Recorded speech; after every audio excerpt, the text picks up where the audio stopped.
Le premier livre des Chroniques, chapitre 5.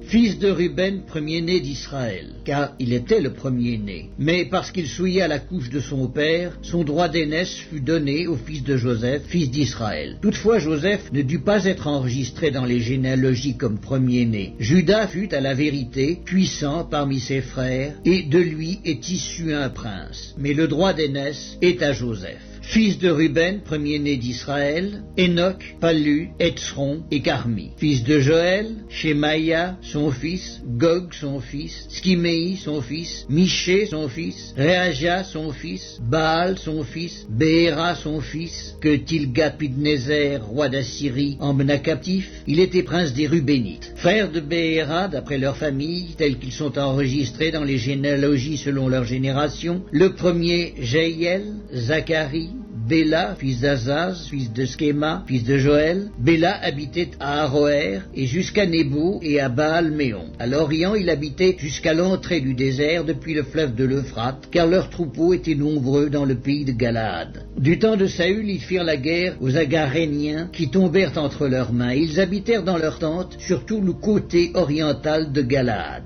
Les fils de Gad habitaient vis-à-vis d'eux dans le pays de Basan jusqu'à Salca. Joël, le premier, Scapham, le second, Jéhénaï et Scaphat en Basan. Leurs frères, d'après les maisons de leur père. Michaël, Mesculam, Skeba, Joraï, Jaékan, Zia et Héber, 7.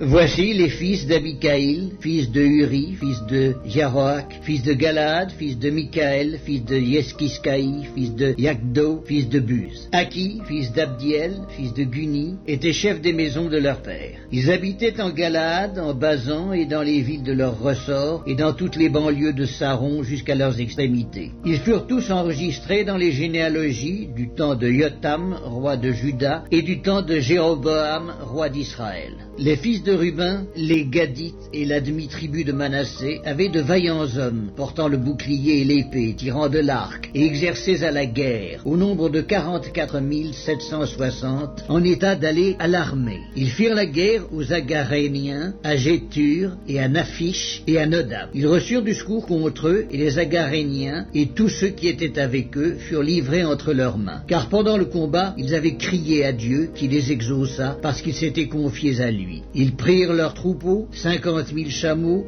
250 000 brebis, 2 000 ânes et 100 000 personnes. Car il y eut beaucoup de morts, parce que le combat venait de Dieu. Et ils s'établirent à leur place jusqu'au temps où ils furent emmenés captifs. Les fils de la demi-tribu de Manassé habitaient dans le pays depuis Basan jusqu'à Baal-Hermon et à Sénir et à la montagne d'Hermon. Ils étaient nombreux. Voici les chefs des maisons de leur père. Épher, Hiskei, Eliel, Azriel, Jérémie, Odavia et Yagdiel, vaillants hommes, gens de renom, chefs des maisons de leur père. Mais ils péchèrent contre le Dieu de leur père, et ils se prostituèrent après les dieux des peuples du pays que Dieu avait détruits devant eux. Le Dieu d'Israël excita l'esprit de Pul, roi d'Assyrie, et l'esprit de Tilgat-Pilneser, roi d'Assyrie, et Tilgat-Pilneser emmena captifs les Rubénites, les Gadites et la demi-tribu de Manassé, et il les conduisit à Calak, à Chabor, à Hara et au fleuve de Gozan, où ils sont demeurés jusqu'à ce jour.